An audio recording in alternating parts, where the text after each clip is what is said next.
Bro kabaddi league season 12 முன்னிட்டு Patna Pirates release பண்ண player அத பத்தின அப்டேட் இருக்கு. Yuva Kabaddi Series all star edition நடக்க போகுது இல்லையா, சோ அத பத்தின டீடைல்ஸ் அண்ட் ஸ்குவாட் அனௌன்ஸ் பண்ணிருக்காங்க, அத பத்தியும் சொல்லிடுறேன். ரொம்ப நாள் கழிச்சு ஒரு இன்டர்நேஷனல் கபடி டோர்னமெண்ட் நடக்க போகுது. சோ உமன்ஸுக்கு அத பத்தின நிறைய அப்டேட் உங்களுக்காக இந்த வீடியோல ஷெட்யூல் போல் எல்லாமே உங்களுக்காக இந்த வீடியோல காத்துட்டு இருக்கு. சோ இப்போ வாங்க வீடியோக்குள்ள போகலாம். சார் சார் ஒரு நிமிஷம் சார் சார் ஒரு நிமிஷம் சார் ஒரு நிமிஷம் சார் ஒரே ஒரு 1 நிமிட்டுங்க. Hello every friends, 1 minute please. So friends, நம்ம தொடர்ந்து ஐபிஎல் கம்பாரிசன் வீடியோ போட்டதுனால கபடி பக்கம் கொஞ்சம் வராம இருந்துட்டோம். அதுக்குள்ள நிறைய நியூஸ் வந்துருச்சு. அண்ட் கமெண்ட்லயும் வழக்கம் போல கபடியை பத்தி ஏன் போட மாட்டேன் அப்படின்னு கேட்க ஆரம்பிச்சிட்டீங்க. டெய்லி 2 வீடியோ போட்டுட்டு இருந்தேன், பட் இப்போ முடியாது. ஸோ புரிஞ்சுக்கோங்க, டெய்லி ஒரு வீடியோ கண்டிப்பா மேக்ஸிமம் போட ட்ரை பண்றேன். ஸோ ஐபிஎல் ஃபீவர் போயிட்டு இருக்கு, அதனாலதான் ஐபிஎல் வீடியோஸ் போட்டுட்டு இருந்தேன். பட் கபடியை விட்டுற முடியாது, அதை பத்தி பேச நாம மட்டும் தான் இருக்கோம். ஸோ அதனாலதான் இந்த வீடியோ கண்டென்ட் கொண்டு வந்துட்டேன். So women's Asian kabaddi championship அப்படிங்கிறது March 6 to March 8 வரைக்கும் நடக்க போகுது அப்படிங்கிறத முன்னாடி வீடியோல மென்ஷன் பண்ணியிருந்தேன். அதை பத்தி டீட்டெயிலா சொல்லியிருந்தேன். அதுல இருந்து ஒரு ஷாக்கிங்கான அப்டேட்ல இருந்து போறேன். ஸோ அதாவது இதுல வந்து பாத்தீங்கன்னா லாஸ்ட் டைம் சில்வர் மெடலை வின் பண்ணியிருந்த சைனீஸ் தைப்பே வந்து பார்ட்டிசிபேட் பண்ண மாட்டாங்க அப்படிங்கிற மாதிரி இப்போதைக்கு சொல்லிட்டாங்க. சோ இவங்களுக்கு போன இன்விடேஷன் அப்படிங்கிறது ஜனவரியில தான் போயிருக்கு இந்த டோர்னமெண்ட்டுக்காக. பட் அங்க இருக்கிற கவர்மெண்ட் வந்து 4 இருந்து 6 மாசம் எடுத்துப்பாங்களாம் இதுக்கு அப்ரூவ் பண்றதுக்கு மட்டுமே.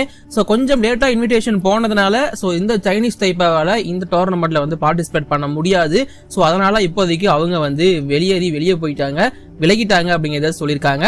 அது மட்டும் இல்லாம இந்தியாவோட ஜெர்சி அப்படிங்கறது லான்ச் பண்ணப்பட்டிருந்துச்சு. சோ நீங்க ஸ்கிரீன்ல பாக்குறீங்க இல்லையா, சோ இதுதான் இந்தியாவோட ஜெர்சி, பார்க்க எப்படி இருக்கு அப்படிங்கறத சொல்லுங்க. அண்ட் அந்த பிளேயர்ஸ் போட்டுமே போட்டோ ஷூட் எல்லாம் பண்ணிருந்தாங்க, பார்க்க நல்லா இருக்கு. அண்ட் இந்த எல்லா போட்டோஸுக்கும் யாரு சொந்தக்காரங்களோ அவங்களுக்கு கிரெடிட்ஸ் போட்டோம். சோ நமக்கு இது வேண்டாம். அண்ட் அதே மாதிரி இப்போ வந்து ஷெட்யூல் அண்ட் அதை பத்தின டீல்ஸ் கூட வந்தோம் அப்படின்னா ஓவராலா வந்து பாத்தீங்கன்னா போல் ஏ போல் பி அப்படின்னு சொல்லிட்டு 2ஆ பிரிச்சிருக்காங்க. இன்ஃபேக்ட் எனக்கு தெரிஞ்சு ஒரே குரூப்பா வந்து போட்டிருக்கலாம், 7 டீம் தான் இருக்காங்க. பட் இருந்தாலும் கபடியில வந்து வழக்கமா பண்ற ஒண்ணுதான் போல் ஏ போல் பின்னு சொல்லி பிரிச்சிருக்காங்க. போல் ஏவை பொறுத்த வரைக்கும் இந்தியா, தாய்லாந்து, பங்களாதேஷ், மலேசியா இருக்காங்க. கொஞ்சம் ஸ்ட்ராங்கான டீம்ஸ் தான் இங்க இருக்காங்க. போல் பியை பொறுத்த வரைக்கும் ஈரான், நேபாள், ஈராக் ரொம்ப ஸ்ட்ராங்கான டீம்ஸ் 3 வந்து ஒன்னா போட்டிருக்காங்க. அண்ட் ஷெட்யூல் வந்து March 6, March 7 அண்ட் March 8 வந்து ஃபைனல் இருக்கும் அப்படிங்கறத சொல்லியிருக்காங்க. ரொம்ப கம்மியான லீக் மேட்சஸ் தான் இருக்கும். சோ ஏன்னா மொத்தமாவே 7 டீம்ஸ் தான் இருக்காங்க அப்படிங்கறத ஞாபகம் வச்சுக்கோங்க. அண்ட் டைமிங் அப்படின்னு பார்க்கும்போது நம்ம டைம் படி 12 PM, 1 PM, 2 PM, 6 PM, 7 PM, 8 PM இல்ல 11 AM இந்த மாதிரியான டைம் எல்லாம் நடக்கும். பட் 6ஆம் தேதி ஒரு சில டைம்ஸ் இருக்கு, 7ஆம் தேதி ஒரு சில டைம்ஸ் இருக்கு. அண்ட் ஃபைனல் அப்படிங்கிறது March 8ஆம் தேதி 12 மணிக்கு நடக்கும் அப்படிங்கறத சொல்லியிருக்காங்க. இது எங்க டெலிகாஸ்ட் ஆகும் அப்படிங்கிற எந்த ஒரு அப்டேட்டுமே இப்போ வரைக்கும் கிடைக்கல. மேக்ஸிமம் யூடியூப்லயே டெலிகாஸ்ட் பண்றதுக்கான வாய்ப்பு இருக்கு. சோ நாளையில இருந்து மேட்ச் ஸ்டார்ட் ஆனதுக்கு அப்புறமா ஒரு 12 மணிக்கு மேல ஃபுல்லா யூடியூப்ல சர்ச் பண்ணி பாத்தீங்கன்னாவே உங்களுக்கு வந்து கிடைச்சிரும் நான் நம்புறேன். மேபி எனக்கு கிடைச்சது அப்படின்னா நம்ம சேனலோட கம்யூனிட்டி டேப்ல நான் கண்டிப்பா அதை போஸ்ட் பண்றேன். மறக்காம அதுக்கு நம்ம சேனலை சப்ஸ்கிரைப் பண்ணி வச்சுக்கோங்க, அப்பதான் அது உங்களுக்கு நோட்டிபிகேஷனா வந்து சேரும். பெல் ஐக்கான் தட்ட மறந்துடாதீங்க. அண்ட் இந்தியாவோட ஷெட்யூல் அப்படின்னு பார்க்கும்போது March 6 அன்னைக்கு, அதாவது இந்த வீடியோ நீங்க பாக்குற அன்னைக்கே வந்து பாத்தீங்கன்னா 2 மேட்ச் இருக்கு. Match 1 against Bangladesh. எஸ், இங்க எப்படி சாம்பியன்ஸ் டிராஃபில பங்களாதேஷ்க்கு எதிராக இந்தியாவுக்கு போட்டாங்களோ அதே மாதிரி தான் போட்டிருக்காங்க. சோ 2 மணிக்கு, அதாவது மதியம் 2 மணிக்கு இருக்கும் மேட்ச் அப்படிங்கறத சொல்லியிருக்காங்க. அதே நாள்ல நைட் 8 மணிக்கு தாய்லாந்து கூட மேட்ச் இருக்கு இந்தியாவுக்கு. அண்ட் தென் March 7 காலையில 11 AM ஃபர்ஸ்ட் மேட்ச் மலேசியா கூட இருக்கு. இது 3 இந்தியாவுக்கு இருக்கிற லீக் மேட்ச். இது 3 நல்லா வின் பண்ணாங்கன்னா டேபிள்ல டாப்ல முடிப்பாங்க, செமிக்கு குவாலிஃபை ஆவாங்க. மொத்தமாவே 7 டீம் தான் இருக்கு அப்படிங்கறதால அந்த பக்கம் 3 இந்த பக்கம் 4 அப்படிங்கிற மாதிரி பிரிச்சு வச்சுட்டாங்க. பட் ரொம்ப எக்ஸைட்டிங்கா இருக்கேன் நான், ஏன்னா இந்த டோர்னமெண்ட்லாம் பாக்குறதுக்கு ரொம்ப நாளுக்கு அப்புறமா ஒரு இன்டர்நேஷனல் கபடி டோர்னமெண்ட் அப்படிங்கிறது ரிட்டர்ன் ஆகுது. நான் ரொம்ப ஆவலுடன் வெயிட் பண்ணிட்டு இருக்கேன். என்ன மாதிரி எத்தனை பேர் வெயிட் பண்ணிட்டு இருக்கீங்க மறக்காம கீழே கமெண்ட் பண்ணுங்க. And Yuva Kabaddi Series all star edition அப்படிங்கிறது நடக்க போகுது அப்படிங்கிறத நான் முன்னாடியே சொல்லியிருந்தேன். அதை பத்தி நாம தனியா வீடியோவும் போட்டிருக்கோம், இன்னும் பார்க்கணும்னா பார்த்துட்டு வந்துருங்க. இதுல ஒட்டுமொத்தமா 12 டீம்ஸ் வந்து பார்ட்டிசிபேட் பண்றாங்க. அண்ட் இப்போதைக்கு டீமுக்குள்ளேயே டிரான்ஸ்ஃபர்ஸ் அப்படிங்கிறது நடந்துட்டு இருக்கு. ஒவ்வொரு டீம்ல இருந்து இன்னொரு டீமுக்கு வந்து டிரான்ஸ்ஃபர் ஆயிட்டு இருக்காங்க. இப்போ எக்ஸாம்பிளுக்கு சொல்லணும் அப்படின்னா தினேஷ்குமார் கணபதி அப்படிங்கிற ஒரு பிளேயர் வந்து ரைடர்ஸ்ல இருந்து யுவா பல்டானுக்கு வந்து டிரான்ஸ்ஃபர் ஆயிருக்காரு. சோ இந்த மாதிரி ஒரு டிரான்ஸ்ஃபர்ஸ் நடந்துட்டு இருக்கு. அண்ட் இப்போதைக்கு டீம்ஸ் வந்து 2 போல பிரிச்சுட்டாங்க. போல் ஏவா பொறுத்த வரைக்கும் Palani Tuskers, Vasco Vipers, UP Falcons, Warriors KC, Junior Steelers and Jaipur Pink Cubes இருக்காங்க. போல் பியை பொறுத்த வரைக்கும் Sonipat Spartans, Kurukshetra Warriors, Chandigarh Chargers, Yuva Mumba, Yuva Paltan and Yuva Yodhas இந்த டீம் இருக்காங்க. சோ 2 போல் இப்போதைக்கு பிரிச்சிருக்காங்க யுவா கபடி சீரீஸ்ல. அண்ட் மேட்சஸ் எல்லாம் என்னைக்கு ஸ்டார்ட் ஆகும் அப்படிங்கறத நான் முன்னாடியே சொல்லியிருந்தேன். 6th மார்ச் அன்னைக்கு ஸ்டார்ட் ஆகுது. இதற்கான டெலிகாஸ்ட் ஃபேன் கோட்ல தான் இருக்கும். அதையும் நான் முன்னாடி உங்ககிட்ட மென்ஷன் பண்ணிருந்தேன். சோ மறக்காம பார்த்து என்ஜாய் பண்ணுங்க. சோ இப்போ யுவா கபடி சீரிஸோட ஒவ்வொரு ஸ்குவாட பத்தி நாம பாத்துருவோம். 12 டீமுக்குமே ஆக்சுவலி ஸ்குவாட் அனௌன்ஸ் பண்ணிட்டாங்க. First Chandigarh chargers. சோ இந்த டீமை பொறுத்த வரைக்கும் கொஞ்சம் நல்ல ஸ்குவாட அனௌன்ஸ் பண்ணிருக்காங்க. ஆல்ரெடி யுவா கபடி சீரிஸ் எக்ஸ்பீரியன்ஸ் கொண்ட பிளேயர்ஸ் நிறைய பேர் இருக்காங்க. 19 பேர் கொண்ட ஸ்குவாட இப்போதைக்கு அனௌன்ஸ் பண்ணிருக்காங்க. சோ இதுதான் ஸ்குவாட், பார்த்து தெரிஞ்சுக்கோங்க. அண்ட் தென் அப்படியே வந்து பாத்தீங்கன்னா அடுத்த ஸ்குவாடுக்குள்ள போவோம். Kurukshetra warriors one of the strong team அப்படின்னு சொல்லுவேன் இந்த சீரீஸை பொறுத்த வரைக்கும். அவங்களோட டிவிஷன் டோர்னமெண்ட் நல்ல பர்ஃபார்மன்ஸ் கொடுத்திருந்தாங்க. ஒரு சில பிகேஎல் பிளேயரும் இதுல வந்து என்ட்ரி கொடுத்திருக்காங்க. அண்ட் தென் யுவா மும்பாவை பொறுத்த வரைக்கும் நம்ம பிகேஎல் பிளேயர்ஸ் எல்லாம் இறக்கி விட்டுருக்காங்க. மொத்தமா 14 பேர் கொண்ட ஸ்குவாட் அனௌன்ஸ் பண்ணிருக்காங்க. அண்ட் இதுல வந்து பாத்தீங்கன்னா நம்ம முகிலன் சண்முகம் இருக்காரு இல்லையா, தமிழகத்தை சேர்ந்தவர் தான். சோ அவர் வந்து உள்ள இருக்காரு. அண்ட் தென் இவங்களோட லெஃப்ட் கார்னர்ல கலக்கான பிளேயர் இந்த பிகேஎல் சீசன் 11ல லோகேஷ் கோஷ்லியா. சோ அவர் இருக்காரு.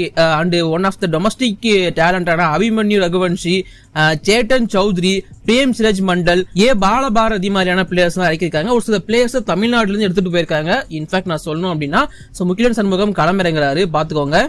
அண்ட் தென் ஜூனியர் ஸ்டீலர்ஸை பொறுத்த வரைக்கும் இங்கேயுமே ஒரு சில பிகேஎல் ஸ்டார்ஸ் வராங்க. நம்ம தமிழகத்தை சேர்ந்த ஜெயசூர்யா என்எஸ் வந்து களமிறங்குறாரு ஹரியானாக்காக.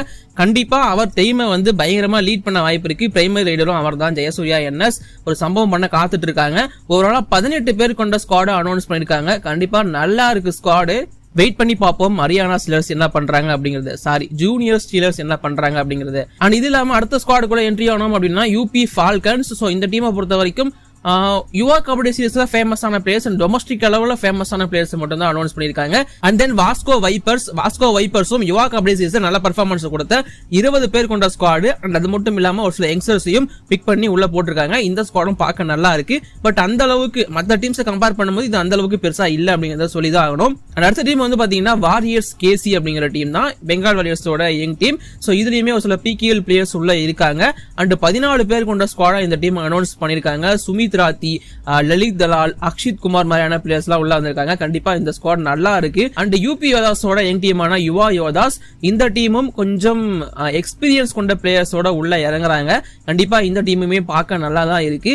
இவங்களோட பர்ஃபார்மன்ஸ் எப்படி இருக்க போகுது அப்படிங்கறத பாக்குறதுக்கு நான் வெயிட் பண்ணிட்டு இருக்கேன். பிகாஸ் சீனியர் டீம் அந்த அளவுக்கு நல்ல பெர்ஃபார்மன்ஸ் கொடுத்திருக்காங்க. இப்ப அதுல இருந்து கங்காராம் மாதிரியான பிளேயர்ஸ் எல்லாம் இதுல இருக்காங்க. ஜேஎஸ் மகாஜன், சிவம் சௌத்ரி, கேசவ் குமார், இந்த மாதிரி பிளேயர்ஸ் எல்லாம் உள்ள வந்திருக்காங்க. சோ இவங்களோட பெர்ஃபார்மன்ஸ் எப்படி இருக்க போகுது வெயிட் பண்ணி பார்ப்போம். அண்ட் அடுத்ததா சோனிபட் ஸ்பார்டன்ஸ் ஒரு நல்ல ஸ்குவாட் அனௌன்ஸ் பண்ணிருக்காங்க. இப்போ டிவிஷன்ல ஆடின அதே டீமை தான் கொண்டு வந்திருக்காங்க. கொஞ்சம் எக்ஸ்ட்ரா பிளேயர்ஸ் எல்லாம் சேர்த்து 20 பேர் இருக்காங்க. அண்ட் தென் நம்ம பழனி டஸ்கர்ஸை பொறுத்த வரைக்கும் அவங்க காலங்களாம எந்த டீம் ஆடுவாங்களோ அதே டீம் தான். எஸ் சூர்யா, கே ஹரிஷ், அபிகுமார், சங்கர், சண்முகவேல், எசக்கி ராஜா, டி சக்திவேல், டி வேல்முருகன், இளந்தென்றல், கௌதம், ஸ்ரீதரன், கேசவன், பாலமுருகன் 20 பேர் கூட ஸ்குவாட் அனௌன்ஸ் பண்ணிருக்காங்க. நல்லா இருக்கு. ஆக்சுவலி இவங்க ரொம்ப டாமினன்டான டீம் தான். சோ எல்லாருக்குமே தெரிஞ்சிருதான். தென் யுவா பல்டான்ஸை பொறுத்த வரைக்கும் அவங்க வந்து அடுத்ததான் ரெடி பண்ணிட்டு இருக்க யங்ஸ்டர்ஸ் எல்லாத்தையும் கலைமறைக்கி விட்டுருக்காங்க. 15 பேர் கொண்ட ஸ்குவாடை இவங்களும் அனௌன்ஸ் பண்ணிருக்காங்க. And then Jaipur Pink cubes கூட வந்தோம் அப்படின்னா இதுலயும் தமிழ்நாடு பேர் ஒருத்தர் இருக்காரு. ஜெய்ப்பூர் பிங்க் பேந்தர்ஸ் இவங்க எல்லாம் ரீடைன் பண்ண வாய்ப்பு இருக்கு அப்படிங்கிற மாதிரி நான் ஒரு வீடியோ போட்டிருப்பேன். அதுல இந்த கே தரணிதரனை மென்ஷன் பண்ணி சொல்லியிருப்பேன் இவங்க ரீடைன் பண்ணுவாங்கன்னு சொல்லிட்டு. அதாவது ஜேபிபியோட யங் டீமை வந்து மெயின் ரைடரா லீட் பண்றதுக்கே தரணிதரனை அடிக்கி விட்டுருக்காங்க. ஒரு நல்ல ஸ்குவாட் வந்து வருது. சோ கண்டிப்பா இந்த டைம் வந்து பிகேஎல் அளவுக்கு இல்லனாலுமே ஒரு எக்ஸைட் பண்ண இந்த யுவா கபடி சீரிஸ் கூட்டம் அப்படிங்கிறதுல எந்த ஒரு டவுட்டுமே கிடையாது. வெயிட் பண்ணி பாருங்க. And last but not least அந்த நியூஸ்க்குள்ள வர பட்னா பைரட்ஸ் ஒரு பிளேயரை வந்து ரிலீஸ் பண்ணிருக்காங்க. சோ இந்த பிளேயரை நீங்க கண்டிப்பா பாத்திருப்பீங்க. ரொம்ப காலமா வந்து பட்னா பைரட்ஸ் கூட தான் டிராவல் பண்ணிட்டு இருக்காரு. மனிஷ் துல் ஒரு லெஃப்ட் கவர் பிளேயர். 4 சீசனா வந்து பட்னா பைரட்ஸ் கூட இருக்காரு.